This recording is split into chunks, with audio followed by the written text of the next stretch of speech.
Let's be real, anybody would be like, who fucking cares?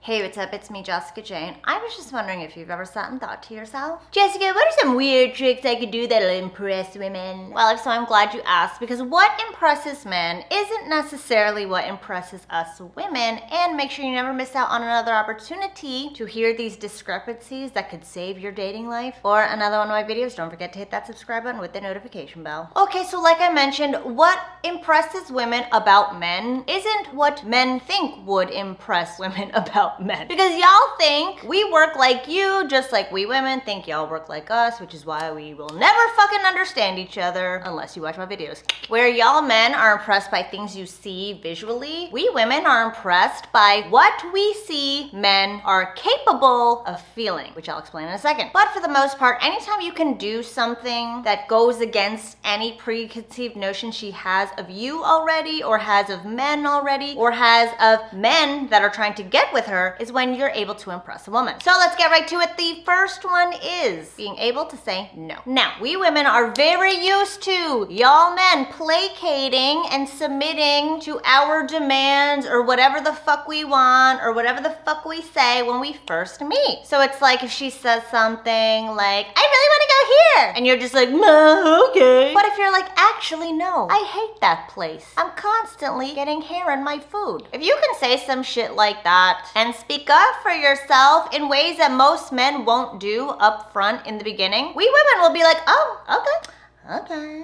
Which then leads me to the second one, which is say what you're thinking. Again, we women are just so used to, people in general are so used to meeting somebody and then us playing those perfunctory tasks like small talk. Where are you from? What do you like to do? What are your likes and dislikes? What are your hobbies? Things that you should never fucking ask if you do want to impress a woman. So saying what you're really thinking will automatically set you apart, because no other man, nobody else on this planet can say what you are actually thinking. And because we're not used to it, it'll throw us off and we'll be like, oh, okay, so he's not gonna play this dance. The super polite, let's have these facades dance. So she asks you, well, what do you like to do for fun? And you say, well, to be honest, I don't do a lot of shit for fun, but you know, if somebody has something cool to do and they're a great person, I'm down. Whereas other people would be like, oh, I like to, hang out with my friends and go hiking. Say what you're really thinking, and she'll be very impressed by the fact that you actually have when most people won't. Number 3 is notice us. No, I don't mean point out the fact that like, oh, what a great scarf. I'm saying, say some shit like, hey, I noticed when you order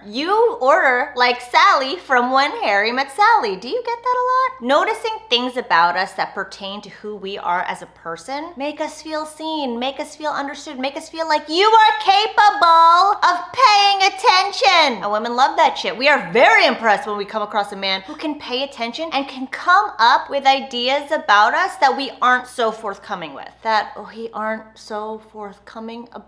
don't know, I'll figure it out and Google it later. Either way, if you can look at us and verbalize things about us that set us apart from other women that you notice that we haven't told you about, we will feel like very motherfucking special and will especially want you in the puss. Number 4 is something that I actually learned when I was in grad school becoming a therapist, how to make clients feel very seen, very understood, get them to warm up to you more, get them to open up more, get them to trust you. And this is repeat back what she says in a way you understand. And let me explain. So she's sitting there explaining her dumbass job that you really don't care about, but women are very capable of being bad at conversation too. If she's sitting there saying, yeah, I schedule all the patients to see when they are gonna come in after an accident, and then they have 3 weeks of let's be real, anybody would be like, who fucking cares? That's why when men talk about their jobs, women are genuinely like, oh my god, I want to kill myself. But if you repeat back to her your understanding of what she said, for instance, okay, so what I'm hearing you say is you basically just handle all the client schedules, the schedules that work for everybody, and nobody would be able to see anyone or get any of their work done without you. Am I right? Again, being able to verbalize what she just said at all, 1 means you were listening, and 2 means I mean, it doesn't necessarily mean that you care, but it makes us feel like you cared about what we were saying, even if we weren't saying anything too particularly interesting. Again, we women are just, we're very impressed when men are able to surprise us by how well you listen. And the last one, this is really simple, and it blows my mind that a lot of guys don't do this, which is take what you did in number 4, and then number 5, share how you can or can't relate. So for instance, take what you said from number 4. Oh, okay, so basically you're the scheduling guru. I know for me at my job, if we didn't have one of you, yeah, all of us would cry every day. Again, now what you're doing is you're joining our world. Not only did you just hear me and understand me and prove to me that you're capable of listening, you are now capable of inviting me into your life and shit. And we women love being invited into your life and shit. Again,